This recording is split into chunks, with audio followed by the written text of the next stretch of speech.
Good evening, you're watching Brass Tacks. I'm Zakir Jacob. India gave a nice thrashing to Pakistan last evening, both on and off the field in their Asia Cup encounter. On the field, they outclassed the Pakistanis. They beat them fair and square. In fact, overwhelmed the Pakistanis and won by 7 wickets. Post the match, Captain Suryakumar Yadav refused to shake hands with any of the Pakistani players. In fact, the rest of the Indian team took his cue.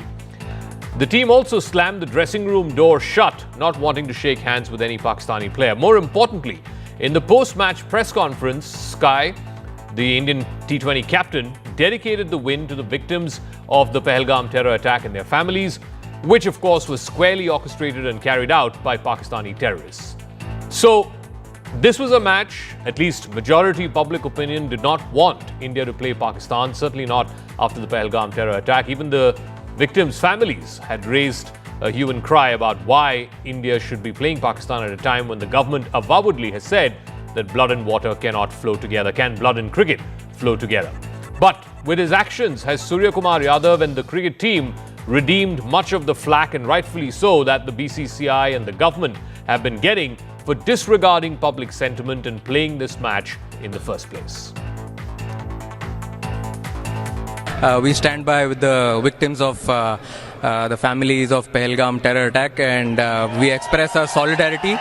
And also, most important thing for me, we want to dedicate today's win to all our armed forces who showed a lot of bravery. And they hope they continue to inspire us all, and we give them more reasons on the ground whenever we get an opportunity to make them smile.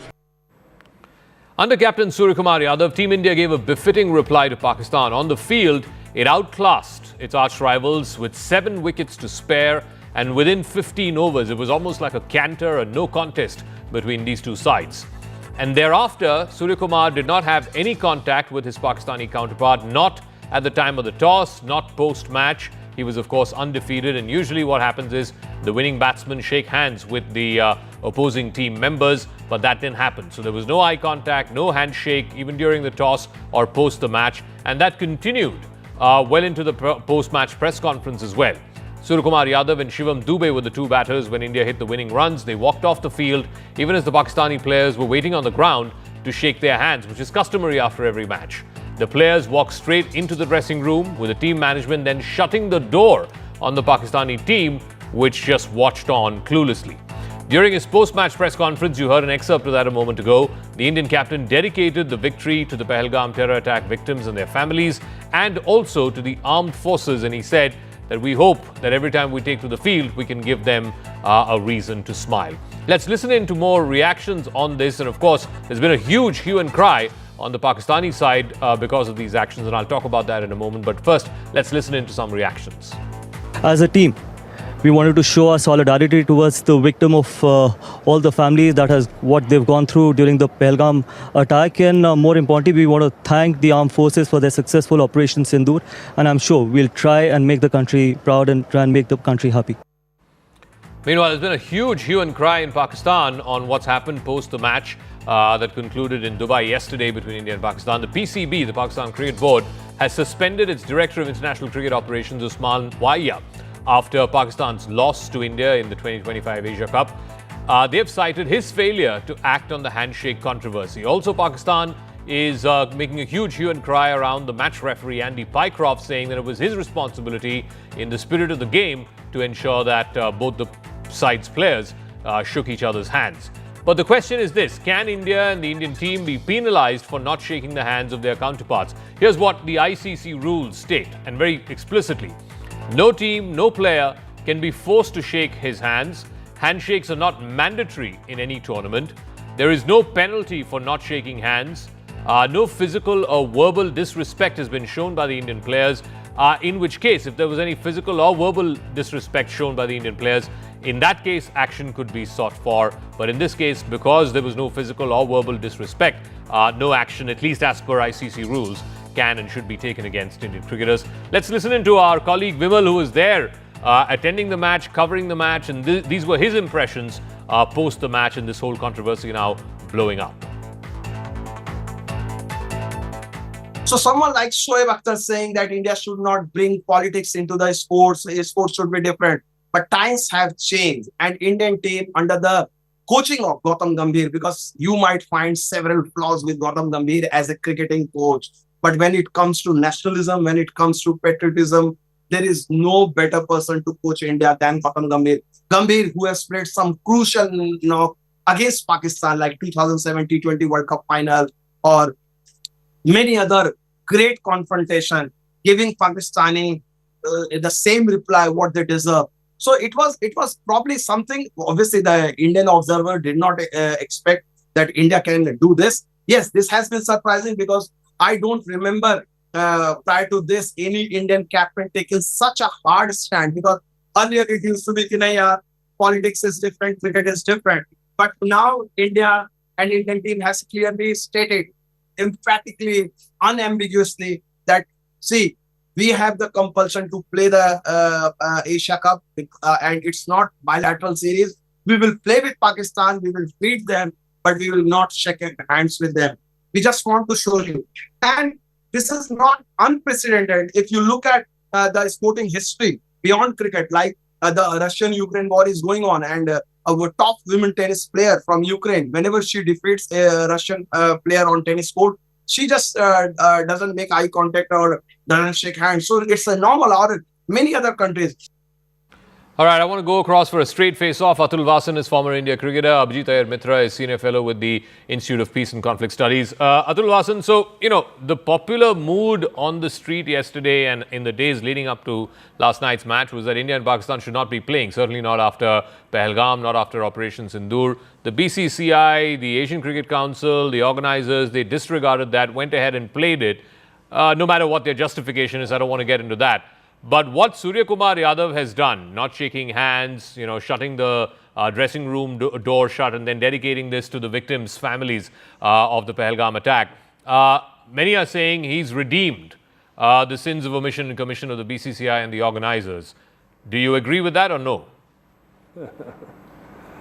Not really. I am too much of a cynic, and I think if we had to do it for the optics, because it should be given. It is understandable. It is accepted that we all feel and our blood is boiling. But if it is okay for people to feel better when she says it, I think it's cringeworthy for me. I'm that kind of a person. But I think most people are just beating themselves into a frenzy about a thing which they don't understand. The guy who ordered Sindoor is the guy who allowed this thing to happen and the Pakistani hockey team to come. Because there is a bigger game going around. I'm trying till the cows come home to make people understand, but this is blood for bullets and all that. People are going on this road, then I realize that, it's easy to wake up somebody who's sleeping, but it's impossible to wake up somebody who's acting what's the bigger game going on? Now, what's the bigger game going on?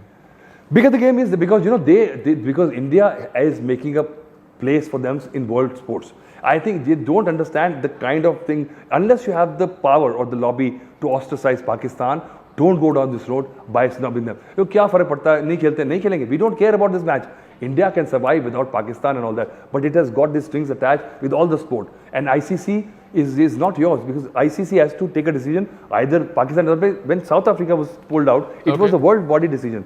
Now you don't have the power to do that. Because after this, Munir became field marshal, sat in the lap of Donald Trump. So egg is on your face. So you know that everyone in the world will take care of Pakistan, because Pakistan owes money to everybody.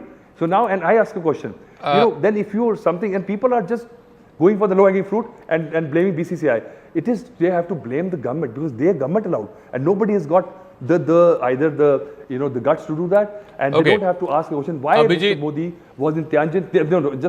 Listen to me. Okay. If Mr. Modi was in Tianjin for Shanghai Cooperation, Shahbaz Sharif was there. They were back to back. We ignored them.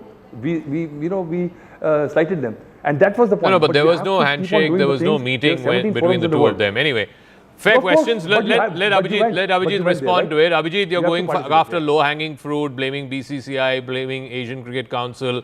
I mean, at the end of the day, let's call a spade a spade. The government allowed this match to go on. If the government did not want the cricket team to play, they wouldn't have played. It's as simple as that. First, let's not call the BCCI low-hanging fruit. It is the highest-hanging fruit in the country. There is no richer sports organization in the country. And all sports organizations in this country. I didn't interrupt you. Please don't interrupt me. It's bad manners where I come from. Thank you. The sports organization, construction, and education are the biggest avenues of money laundering that there are in this country, number one. Number two, is the government also responsible 100%? Mr. Mansukh Mandviya was going on giving wrong information to friends of mine who are his parliamentary colleagues.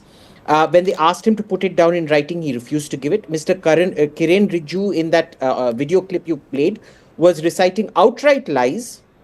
Notice not one of them will quote the clause, section, subsection under which they're saying all these teams will be disqualified, etc., etc. So yes, the government is responsible, but please let's not absolve the BCCI in this. All of this has come from the greed of the BCCI, because they would much rather be abused in public than give up the Rolls-Royce and Mercedes Maybachs that lie in their garage, than act as the conduit for funds to God knows what. So let us be very clear, this is money over shame, this is money over nation. Third, we need to understand the Pakistan Cricket Board is conjoined with the government and the military. Their interior minister is the head of the Pakistan Cricket Board. All the revenue from this match is going to free up revenue which will be used for terrorism against India. Fourth, there was a man on that Pakistani team. Man is too much of a word. A certain slime on the Pakistani team who put up a disgusting poster on his Instagram when Sindoor happened, where he was putting a Sindoor on an Indian widow. Pakistan army was putting a Sindoor on an Indian widow's forehead. Now, if this is the people you want to play for, and suddenly they're pushing the spin, oh my God, no handshake, wow. Tomorrow, Zaka, if I do something really horrible to you and offer you 5 crores as compensation or a handshake, what will anyone take? So it's very easy to pass off a handshake. And this entire thing, look at the sheer pusillanimity. The Pakistanis have the gumption to protest the conduct of an umpire who was going by the rules, because there's nothing to say that you have to shake hands. Yeah. India can't even protest their presence there when you are global cricket. There is no global cricket without you. Finally, to answer this thing about Tianjin, this is a very childish, infantile question. We went to SCO because we have certain interests. We had certain posturing to do with America, number one. Number two, every country acts differently. Trump placed tariffs on India for buying Russian oil. Did he do it with China? No. Why? Because China would be self-harm. India would be far less self-harm.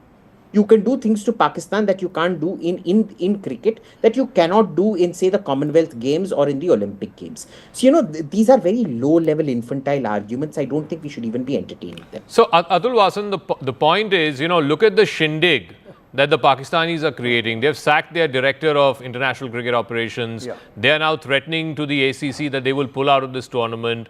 I mean, and our cricketers can't even, register a protest by not shaking their hands. Yeah, can you imagine, hell hath no fury as a woman scorned. And they don't even know that, they're insulting themselves more by demanding respect which other person is not giving to you and complaining about it. Can you imagine? This is the churlish, immature mentality, because they cannot have what we don't want to give, and they're not feeling insulted because, what happened?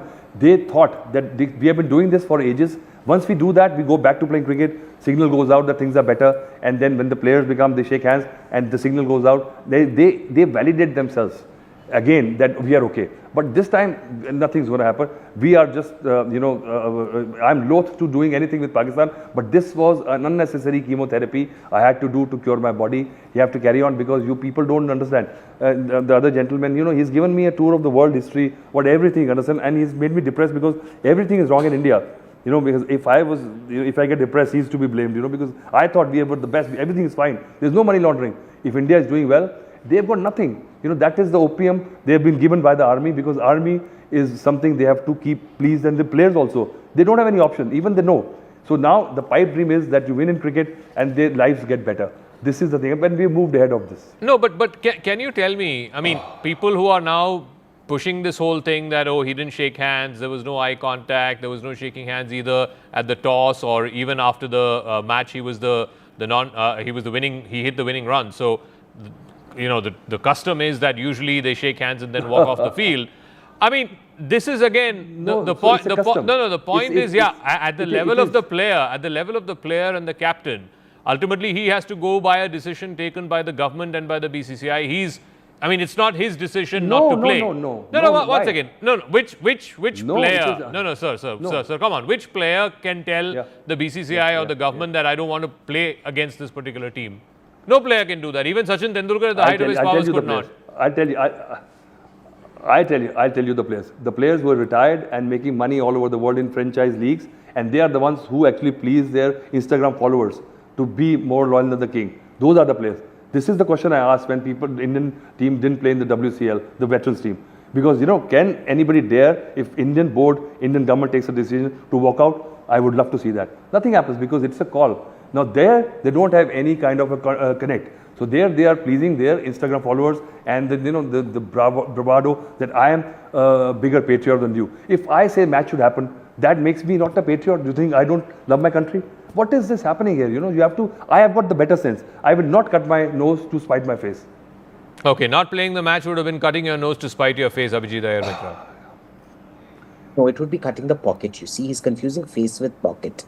The face is up here, the pocket is down there, and the pocket in which the wallet is actually back there.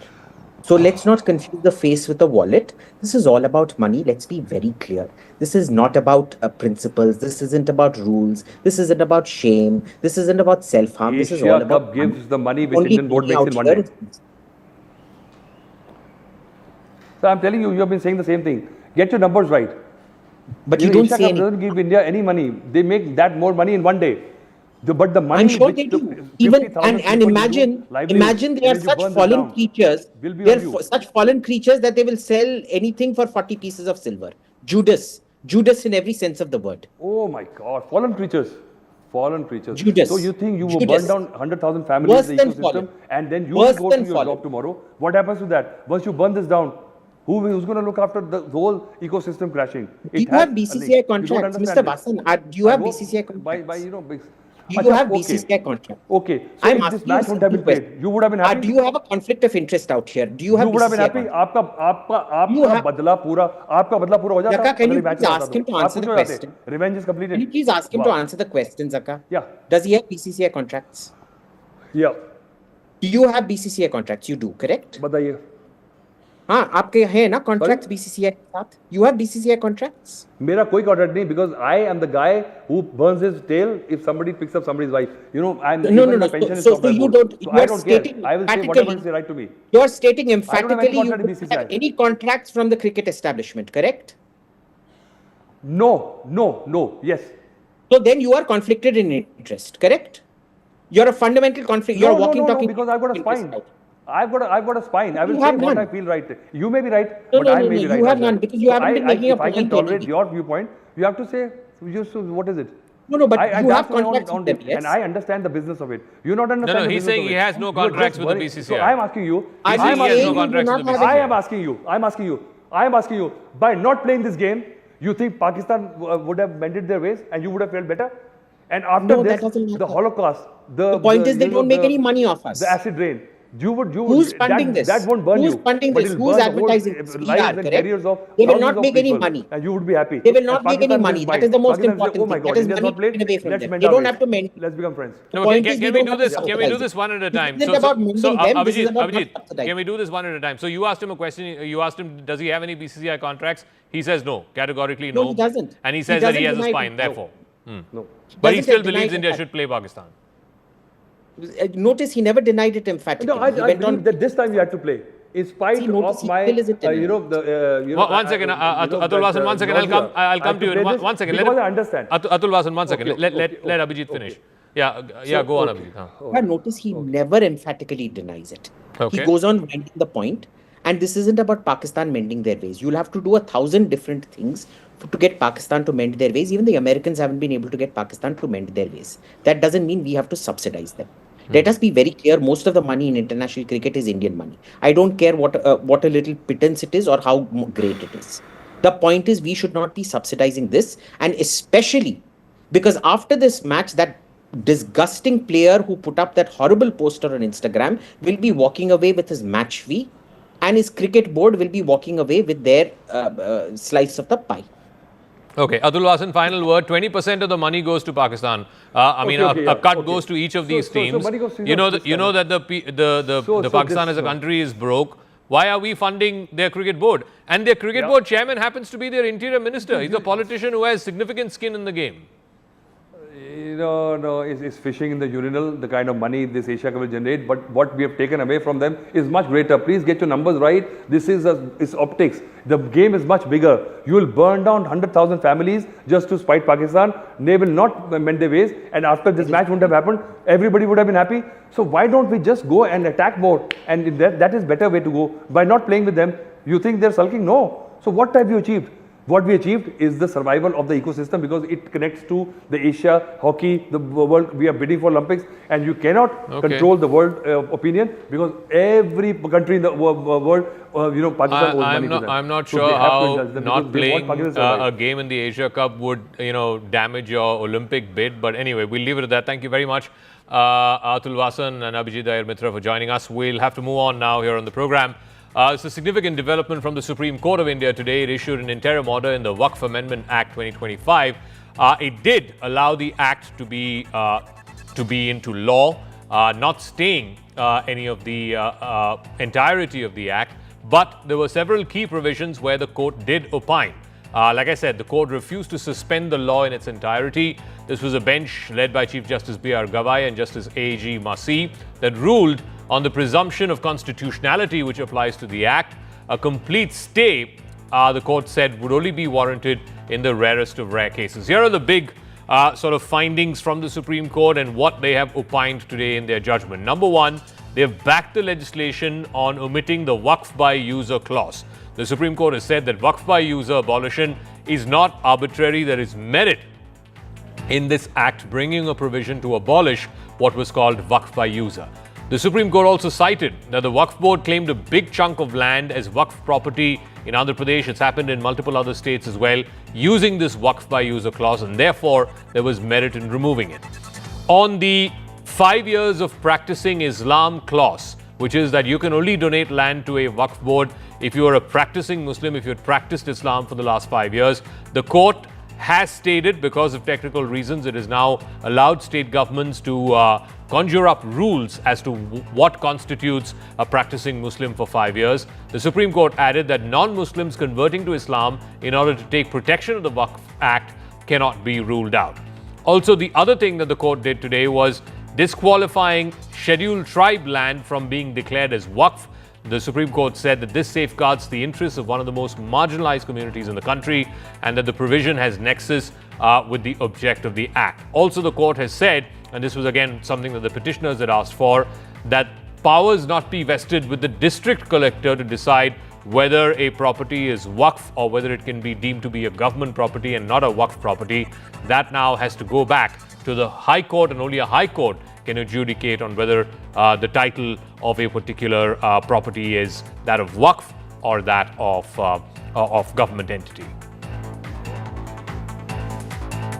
In what could set the tone straight for the implementation of the 2025 Waqf Amendment Act, the Supreme Court has passed down a 128-page judgment. This is, in fact, being said to be a clear win for the petitioners. However, if we go in depth and analyze the judgment, it clearly shows how the government's stand has been taken forth by the Supreme Court as far as the contentious provisions are concerned. Because most of these contentious provisions, whether it's the Waqf by user concept or in fact the conflict between the Ancient Monuments Act and the Waqf is concerned, the Supreme Court has said to be valid. In fact, these contentious provisions, they have not tested the constitutional validity of these and have said that these are constitutional in nature on a prima facie basis. Though it's an interim order, but it sets the tone straight for the implementation of the order. Now let's analyze as to what the topmost court of the country has said. Number one, that the Waqf by user concept being abrogated by the central government after noticing massive misuse of this concept is something that cannot be said to be arbitrary. Hence, the Waqf by user concept does not remain to exist after this judgment of the topmost court of the country until the finality of the judgment comes into the picture. Secondly, the contentious provision with regards to the appointment of the non-Muslim members to the Waqf board and the Waqf council is concerned, the Supreme Court has not gone into the legality of it but has limited the number of people that could be appointed. 3 persons who could be non-Muslims and can be appointed in fact to the Waqf boards, while 4 persons can be appointed to the Waqf Council who are non-Muslim. Apart from that, the collector's powers have been curtailed. The Supreme Court has, however, stated that the provision with regards to inquiry into whether a land is a government land or a Waqf land can be initiated. The proviso is right. However, the collector cannot be given unbridled powers since he is a part of the executive, and the executive can't be a judge of its own cause, and hence the final word would be of the High Court and the tribunal itself. Meanwhile, Union Minister Kiran Rijiju has welcomed the verdict, saying that it upholds Parliament's decision to pass the Waqf Act and it also reflects judicial maturity. The opposition parties and other Muslim organizations who had filed petitions challenging the act have expressed partial relief, but they have vowed to continue with their legal challenge. Let's listen in to some reactions. Waqf amendment act को पूरा सुनवाई करके जो आज order pass किया है, मैं इसका स्वागत करता हूं। ये हमारा लोकतंत्र के लिए भी बहुत अच्छा शुभ संकेत है। वक्फ अमेंडमेंट बिल में जब चर्चा हुई थी लोकसभा राज्यसभा में, सबसे लंबी चर्चा, गहराई से चर्चा करने के बाद उसको खारिज नहीं कर सकता है। यही सुप्रीम कोर्ट ने आज मोहर लगाया है। संपूर्ण रूप से पूरे मुस्लिम कौम के लिए फायदा पहुंचाने वाला है। वक्फ बोर्ड के माध्यम से जो मिसयूज होते थे, प्रॉपर्टी जो मिसयूज कब्जा करते थे, वो भी बंद हो जाएगा। एक जो प्रैक्टिसिंग मुस्लिम का जो मामला है उसको हम लोग देखेंगे, रूल्स में भी क्या उसका रखना है। That portion has been stayed. Supreme Court has said no. Government cannot decide a property whether it's a government property or not. That is the appropriate civil court is there. Therefore, interim order has been given to that. The whole intention to bring the Waqf Act on this score has been stayed. अच्छी बात है कि supreme court ने भी इस चीज़ को समझा है और उसका एक बहुत मेन इशू जहाँ पे हुकूमत का इल्ज़ाम है कि गैर कानूनी तौर जो है किसी वक्फ ने ज़मीन पे कब्ज़ा किया हुआ है। अब हुकूमत उस ज़मीन को वापस नहीं ले सकती जब तक कि अपनी पूरी कार्रवाई वो मुकम्मल नहीं करते। ऑनरेबल सुप्रीम कोर्ट ने ये कहा है कि 5 साल का जो एक्ट में था कि उसको 5 साल मुसलमानों ने दिखाना पड़ेगा, वो कंप्लीट स्टे नहीं है। हमारा शुरू से बोलना ये है कि किसी भी धर्म में कोई भी शख्स अपने धर्म को या किसी और के धर्म को जब देता है तो यह कानून नहीं है। But the fight for Tamil Nadu is hotting up ahead of the high-stakes 2026 assembly elections. It is shaping into a cinematic showdown. It's Talapati versus Talaiva. In a major twist, superstar Rajnikant has hailed Chief Minister M.K. Stalin as the star of Indian politics. He's also added that he's ready to take on a national leadership role. But the timing of it was not a mere coincidence. It came just as the TVK chief, Vijay, the new entrant in the political scene in Tamil Nadu, he launched his statewide campaign starting in Tiruchirappalli. Let's first listen into what Rajnikant said, and then subsequently there was a reaction from Vijay as well as he greeted tens of thousands as his open-top bus ride snaked its way through Trichy, eventually to Peramballur. He's going to be doing this for the next few weeks in the run-up to 2026 and the big state elections. But the gloves are well and truly off now between the incumbent Chief Minister, Mr. M.K. Stalin, and the TVK chief, Mr. Vijay. இந்திய நாட்டு அரசியலில் ஒரு நட்சத்திரமாக இருந்து கொண்டு தமிழ்நாட்டு அரசியலில் இந்திய நாட்டு ஆளும் கட்சியினருக்கும் புதிய பழைய எதிர்க்கட்சியினர்களுக்கும் ஒரு சவாலாக இருந்து கொண்டு வாங்க 26ல பார்க்கலாம் அப்படின்னு தனக்கே உறுதியான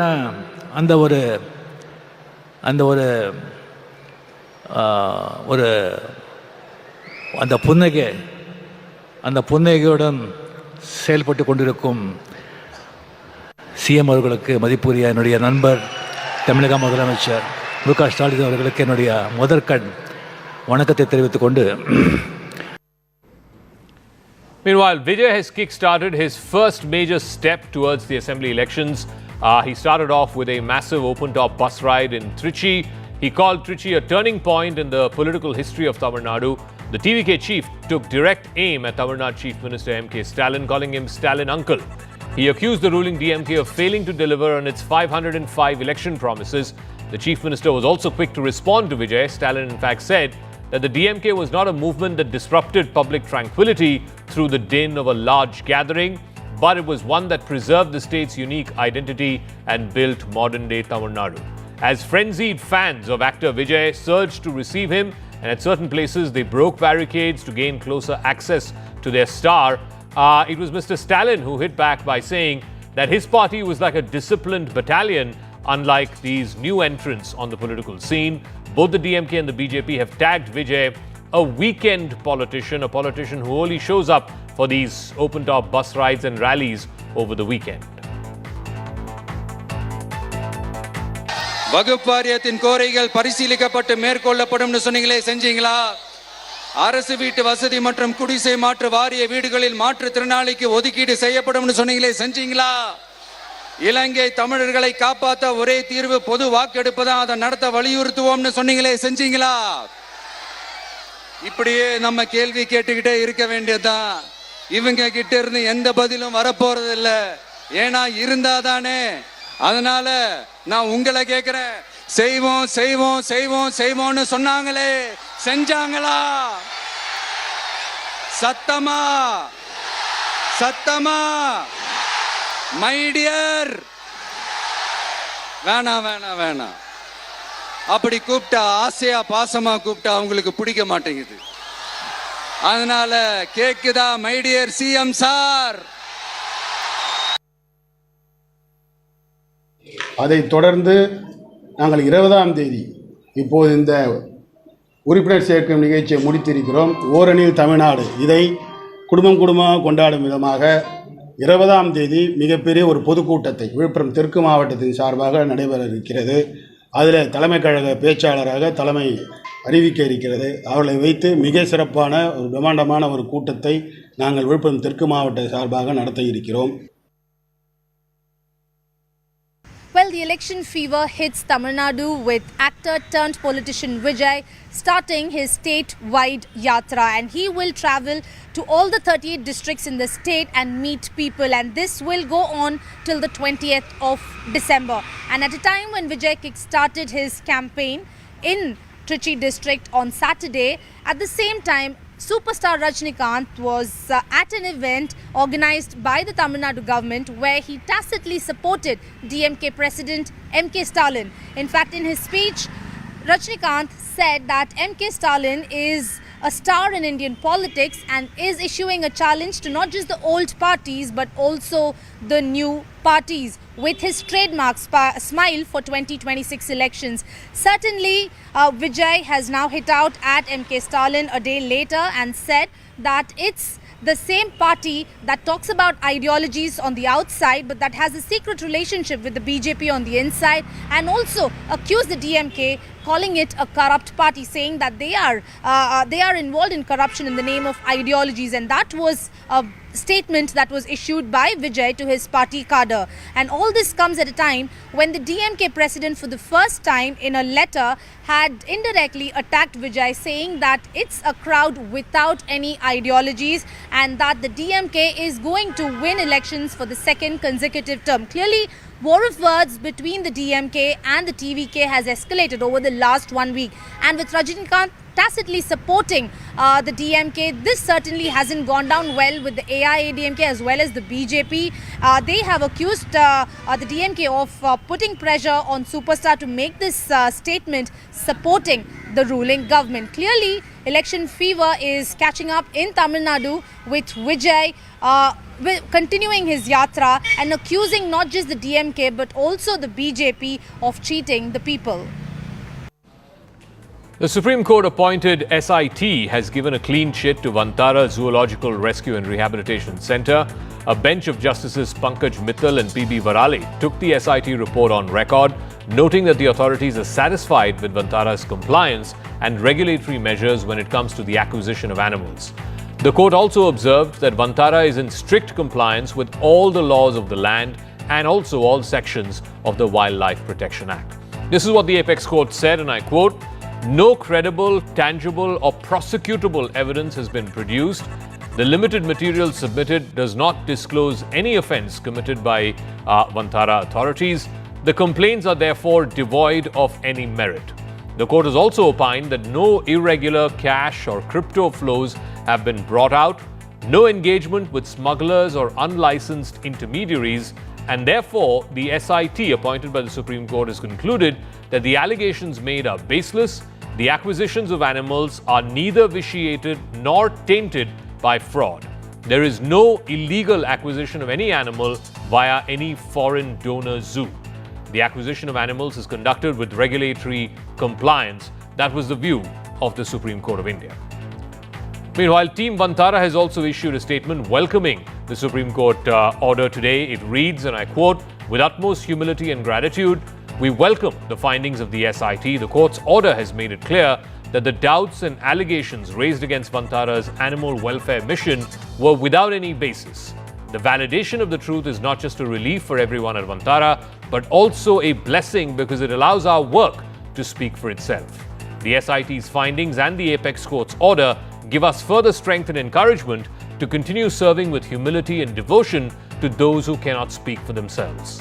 It further says that Vantara has always been about love, compassion, and responsibility towards the voiceless among us. We take this occasion to pledge our solidarity with the Government of India, state governments, and all other stakeholders involved in the huge and challenging task of animal care and affirm that Vantara will always be ready to work in close collaboration with all of these authorities. Vantara has been given a complete clean chit by the two-justice SIT of the two-justice bench of the Supreme Court, and the SIT was led by Justice Chalameshwar, and they have gone through in depth all the allegations and complaints that have been made against Vantara and the about 46,000 animals across various species who are currently being cared for, nurtured, and perhaps rehabilitated at the facility there in Jamnagar. Now, just reading some of the important operative parts in this entire 45-page judgment that includes a full Schedule A of all the complaints, news articles, stories, information submissions that were considered in detail that have also been attached, and all the complaints across various animal species and various concerns from various animals brought in, rescued, rehabilitated from various countries have also been questioned. Importantly, 4.6.3 page 26 says, on examination of the complaints, the news reports referred to therein and all accompanying references, the SIT finds no credible, tangible or prosecutable evidence material or documentation has been produced in support of allegations. Complaints and authors were afforded an opportunity to substantiate their claims. The limited material submitted was scrutinized but does not disclose the commission of any offence. One journalist expressly stated an unwillingness to cooperate with courts or authorities. Others furnished only news clippings and secondary articles which in themselves constitute hearsay. At no stage was any material produced that would qualify as material evidence for any further investigation, much less a prosecution or penal measure. The allegations rest wholly on conjecture and surmises, on secondary reporting and activist commentary, and none of which have ever met with the prima facie threshold. Now, and so, having considered the entirety of the material placed before it, the SIT has not found anything that would prima facie disclose the commission of any offence to warrant any further action. The complaints are therefore devoid of merit. Very strongly worded. Just days after Israel's strikes on Hamas leaders in Doha, Arab and Islamic countries condemned what they called a barbaric attack which infringed on the sovereignty of Qatar. The Qatari Prime Minister met with foreign ministers from Islamic countries in response to Israel's strike. He had also met with President Trump on the sidelines of the United Nations that is convening later this month, of course, in New York. The Netanyahu government is facing global condemnation. It's also increasingly under pressure from the families of hostages who want their loved ones to be returned as soon as possible. I dig a little deeper into the various pressure points, both external and internal, in Netanyahu's never-ending wars.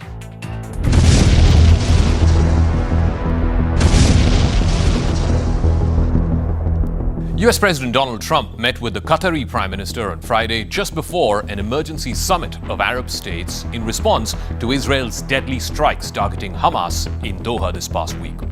The meeting between Trump and the Qatari Prime Minister, Sheikh Mohammed bin Abdul Rahman Al Thani, took place in New York, where Trump was visiting for the 9/11 anniversary. The Israeli attack on a residential compound in Doha, the capital of Qatar, has unsettled the Persian Gulf states, which have long seen Washington as the main security guarantor in the region. Qatar is a key American ally. It hosts the biggest American military base in the Middle East. And more importantly, Qatar was also acting as a mediator in the ceasefire talks between Israel and Hamas. In fact, Qatar was hosting the political leadership of the Palestinian terror group Hamas at the request and at the behest of the United States. And it is the political leadership of Hamas that was targeted in the Israeli strike on sovereign Qatari soil. Sheikh Mohammed, the Qatari Prime Minister, has called the Israeli strikes in Doha as an act of state terror.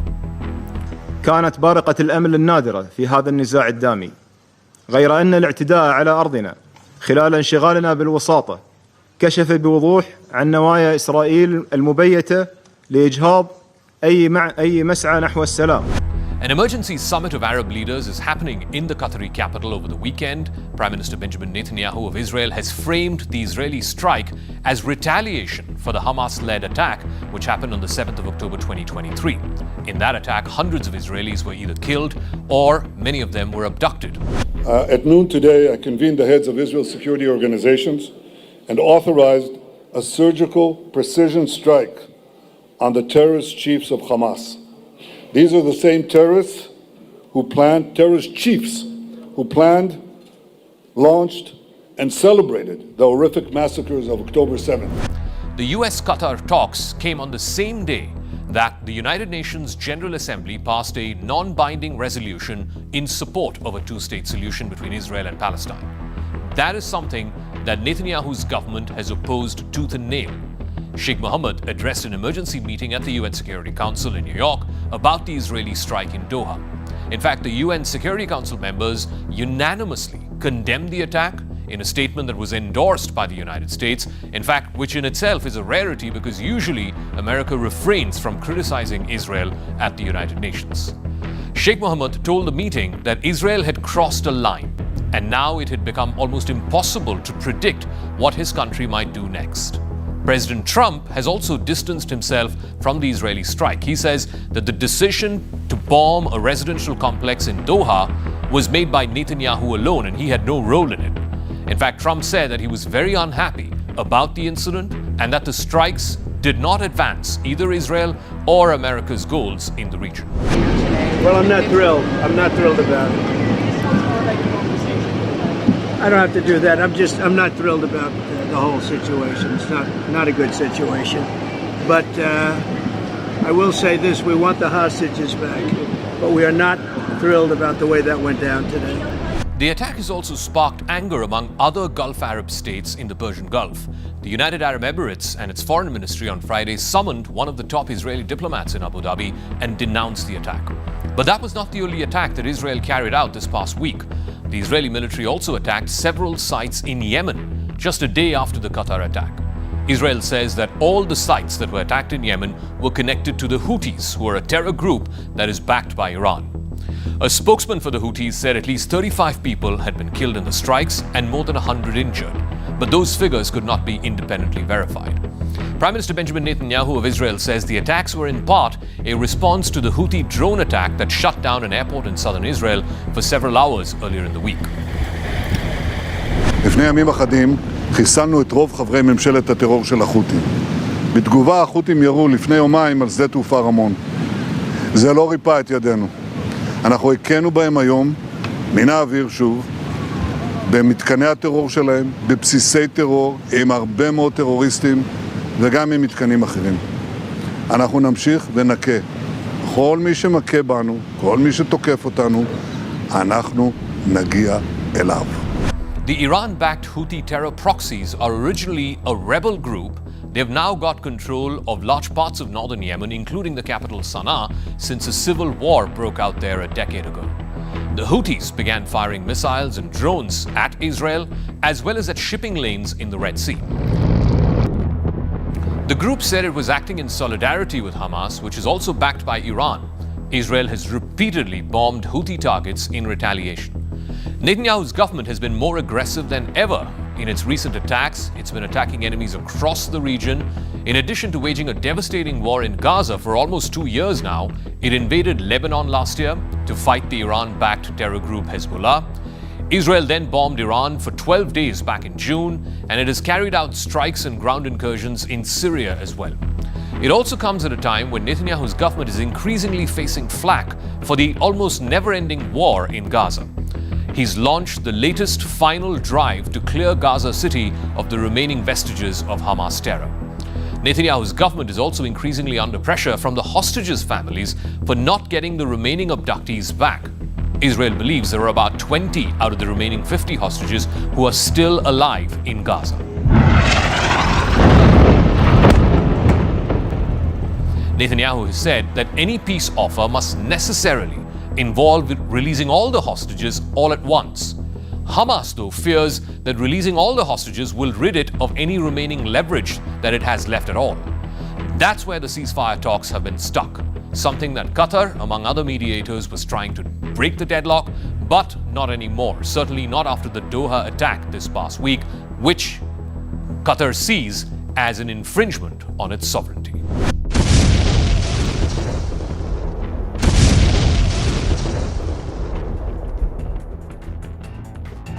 A swarm of Russian drones entered Polish airspace from Belarus last week.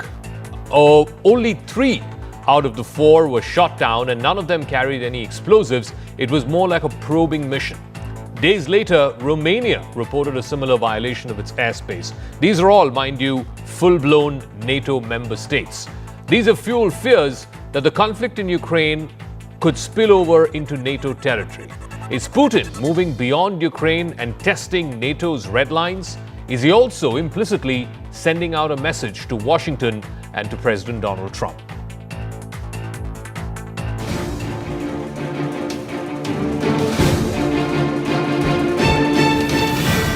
The flock of Russian drones that entered Poland from Belarus on Tuesday and Wednesday this past week was a sharp reminder of how easily the war in Ukraine could spread rapidly into mainland Europe. Europe is a continent that is already on the edge. Russia is attacking Ukraine at an unprecedented scale. Russia is now spending nearly 7% of its gross domestic product on its military. It is also training school children in basic martial arts. There is widespread uncertainty about what President Trump and his commitment is to Ukraine or to European security. Does he really care about Europe at all? He's been sending mixed signals anyway. Polish, Ukrainian, and many Western officials believe that the Russian drone barrage was intentional. It was to test Europe and NATO's defenses. Russia was also sending a reminder to European countries that their idea of sending troops to Ukraine as some kind of a security guarantee would be very risky. Through the drone barrage, Russia has got important intelligence for the future. It is also testing and revealing NATO's readiness and responses in case of an incursion. With President Trump downgrading American financial and military support for Ukraine, President Vladimir Putin of Russia is trying to test American responses. Presuming the drone attacks are deliberate, Russia is pushing the buttons to see what the Americans will do. The ultimate target of these provocations is not so much Europe or Ukraine, it is actually the United States. Moscow is seeking to pressurize Washington by testing NATO, knowing that America will ultimately have to make some key calls about European security. No, the First Lady actually got along great with Putin, as I did. But, you know, we're disappointed, both of us are disappointed that this ridiculous war continues. The Trump administration is conducting a wholesale review of American troops that are stationed abroad. And the expectation is that thousands of American troops will be pulled out of Europe. They will either be moved to Asia or they will be returned home to America. That is why countries that are geographically close to Russia, whether it's Poland or the Baltic countries like Lithuania, Estonia, and Latvia, have dramatically increased their military spending. It was also their way of hoping to convince President Trump to leave the American troops stationed in Europe. Poland is particularly engaged in a huge and expensive buildup of its own military. On Wednesday, it turned to NATO partners for consultations under Article 4 of the NATO Charter. Article 4 allows any member of NATO to ask for a collective meeting on collective defense when that member feels threatened. Polish Prime Minister Donald Tusk said that this was the closest that Poland has been to open conflict since World War II. Ale ta sytuacja, która stawia nas wszystkich bliżej otwartego konfliktu, bliżej niż kiedykolwiek po II wojnie światowej. Mamy pełnoskalową wojnę za naszą granicą, ukraińsko-rosyjską, ale mamy już coś, co przekracza granicę zwykłych prowokacji u nas, na naszym niebie. I może dzisiaj trzeba znowu bardzo głośno i wyraźnie powiedzieć. Polska ma dzisiaj wroga politycznego, który nie kryje swoich wrogich zamiarów za wschodnią granicą. Trump, who has often criticized European countries for spending too little on their defense, has spoken favorably about Poland. In fact, Poland, which is long suspicious of Moscow and its intentions, is spending close to 5% of its GDP on defense. It is among the highest in any NATO country. Trump even met with the new Polish president, Karol Nawrocki, in the very week before Russia sent its barrage of drones. NATO countries believe that once the fighting in Ukraine ends, Russia would be prepared to test NATO itself over the next 5 years. This episode underscores the need for NATO to beef up its own defenses, particularly against modern-day drone warfare. They say that the influx of Russian drones into Poland is a provocation and it's a warning. The incursion of the drones was also seen as a warning to European countries not to send any troops to Ukraine as part of any kind of security assurance or security guarantee. That is something Russia has consistently opposed. In fact, since the Alaska summit that happened between President Trump and President Putin, the attacks by Russia have only increased. Over a 3-week period, Russian drones and missiles have struck increasingly sensitive sites in Ukraine. First, it was an American factory in the western part of Ukraine, then 2 European diplomatic compounds, including a British Council building, and then there was a key Ukrainian government building itself right in the heart of Kiev, all of which was targeted, and now there is Poland. Russia has walked over a Western red line gradually. It has gauged the Western response as it goes along, blunting any pushback by escalating slowly. The drones that flew into Poland prompted NATO to send warplanes to shoot them down. This was the first time that NATO troops engaged with Russian weaponry since the end of World War II. Russian drones flying into Poland during the massive attack on Ukraine shows that Putin's sense of impunity is only growing. He's become much more emboldened because there are no consequences to his actions. Whether it was intentionally or not, it is absolutely reckless. It is absolutely dangerous. But as I said, the full assessment is ongoing. And to Putin, I mean, my message is clear. Stop the war in Ukraine. Stop the escalating war, which he is now basically mounting on innocent civilians and civilian infrastructure. Stop violating allied airspace. And know that we stand ready. That we are vigilant and that we will defend every inch of NATO territory. And after the drones entered Polish airspace on Wednesday, a Russian ally, Belarus, issued a statement suggesting that it had actually crossed the Belarusian border by accident. So there is a degree of deniability for Russia. In fact, before the Belarusian clarification came forth, the Russian government initially alleged that the drones had actually flown in from Ukraine. The basis of what they were saying was that it was Ukraine that was the one that was deliberately trying to provoke this war inside NATO territory, inside NATO's red lines. That got clarified by the Belarusian statement. It could also be, as some analysts are pointing out, to de-escalate and then escalate strategy that Russia is hoping it can use to gain leverage in its negotiations with Ukraine, which eventually has to come to a peace agreement. Right now, though, Putin seems to be testing Europe and NATO and their red lines. And he seems to be getting away with it.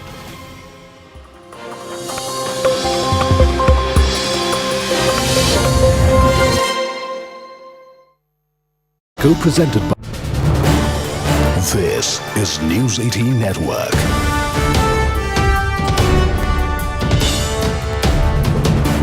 India's largest news network. So, Ananya, Toya here, good morning. Asking you, at the risk of asking you to repeat yourself, but this is a big slice of breaking news and we're starting the show with this. First, give us the biggest takeaways. So, start by telling us the biggest takeaways on what the Supreme Court has had to say about the Waqf Act. We'll take more questions after that. Well, you know, the Supreme Court has, in fact, made certain sections to be stayed at this particular point of time, like with regards to, you know, the one with regards to the practicing Muslim, the person has to say and prove that he's a practicing Muslim. The court has stayed that particular proviso until, you know, there are rules that are framed by the state government. Not only that, a big important thing that comes out from this verdict is that the Waqf Amendment Act 2025 that had been brought in by the union government before the parliament got it passed from both the houses is something that is on a prima facie view constitutional in nature. Only in rarest of the rare circumstances can the court actually stay such an act, is what in fact the Supreme Court has gone on to say. But the biggest takeaway that comes out of it is that not more than 3 Muslim members can be on the Waqf board, and a total of 4 non-Muslim members could be there in totality as far as the Waqf board and Waqf councils are concerned, is what the Supreme Court has gone on to say. However, as far as the Waqf by user is concerned, the Supreme Court has affirmed that there has to be registration of Waqf by user, and that is something, you know, that is really important, is what the top court has gone on to say. But it's a big win, you know, as far as the government is concerned, because the constitutionality of the act has been put a stamp on, at least in a prima facie view, by the Supreme Court, and that is something, you know, that the government would assail as a big victory for them. So, Ananya, lay out for our viewers right now, please, which parts of the Waqf Act the Supreme Court has actually stayed. Are there clauses? Which are these clauses? Lay them out for us in detail, please. Well, you know, there are only certain provisos of the particular of the Waqf Amendment Act that have been stayed. That too not because of they being violative of the constitutional provisions, but because there might not be a statutory framework for there, and as far as the collector's power with regards to determination of a property is a government property or not is something that has been stated. That too only till the aspect that, you know, the collector though could determine as to whether a property is a public is a government property or not, but the revenue records could not be changed, and the Waqf status is not lost until and unless the matter is seen by the tribunal, the Waqf tribunal, and also by in fact the High Court itself. So that is something, you know, that has been stated by the Supreme Court. Secondly, that a person being a practicing Muslim for over 5 years is something that has been stated until the state government actually formulates in fact rules and regulations as far as to determine as to who is a practitioner of Islam and who is not, and that is why you know, in the absence of in the absentia of in fact a legal framework, that has been stayed until and unless there is a legal framework that comes into place, and that is something you know, that the government would also be in favor of somewhere or the other, because they would also be framing certain guidelines as to how to determine if a person is a non-Muslim is a practicing Muslim or not. Okay, Ananya, stay with us, please. All right, we're going to go over to our battery of reporters who join us, but we're also going to first play out for you reactions that are continuing to come in. Take a look at those, and then we'll go over to our reporters for more context. मैं चाहता हूं कि आज sir जिस तरह से आज फैसला है वो उसको आप कैसे देखते हैं, आप किन की तरफ से थे, इसके बारे में बताइए। हम 2 पेटिशनर्स के लिए थे, दोनों कांग्रेस के एमपी, एक किशनगंज के एमपी जावेद साहब जो जेपीसी के मेंबर भी थे, दूसरे लक्षद्वीप के एमपी हमदुल्ला सईद साहब, और जिनका ये कहना था कि जो 3E वाला प्रोविजन है जो कहता है कि शेड्यूल 5 और शेड्यूल 6 एरिया में वक्फ नहीं क्रिएट हो सकता, वो उनकी ट्राइबल पहचान और उनकी मुस्लिम पहचान में से किसी एक को चुनने की बात है। तो इनको हमने रिप्रेजेंट किया था, और आज कोर्ट ने इंटरिम उस पर अपना फैसला सुनाया है। हमारे हिसाब से ये काफ़ी बैलेंस्ड और अच्छा फैसला है, लंबा है, कोर्ट ने खुद कहा कि इट्स अ लेंथी जजमेंट, तो उसको पढ़ना पड़ेगा, तब हम ज़्यादा बेहतर पोजीशन में होंगे इस पर कोई भी अच्छा इन्फॉर्म्ड ओपिनियन देने के लिए।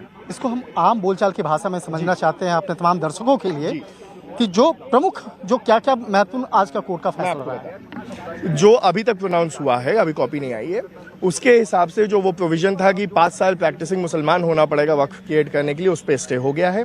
साथ ही साथ जो प्रोविजन था कि जहां डिस्प्यूट होगा वो प्रॉपर्टी वक्फ नहीं रह जाएगी, उस पर पार्शियल स्टे है। उसके अलावा जो नॉन मुस्लिम मेंबर्स हैं वो 3 से ज़्यादा वक्फ बोर्ड में नहीं हो सकते हैं, और as far as the Waqf user is concerned. अरे Shamshad sir Sir, what has the Supreme Court said as far as Waqf user is concerned? See, Supreme Court has not specifically said anything in this short pronouncement, but I understand the court has dealt with this issue. We'll read that judgment and then only we can respond. And as far as the non-Muslims being appointed to the Waqf board? That has been completely, see, non-Muslim being appointed in Waqf board, the court has said it will have to be limited to 3.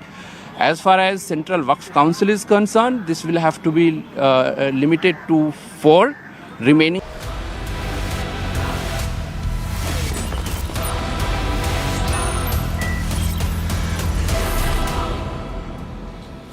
Viewers, we are being told by the Board of Control for Cricket in India that the Indian team's decision to refuse to shake hands with Pakistan players is a massive moral rebuke, a gesture that conveys the disapproval of a nation. This is what Suryakumar Yadav, Indian captain, has said.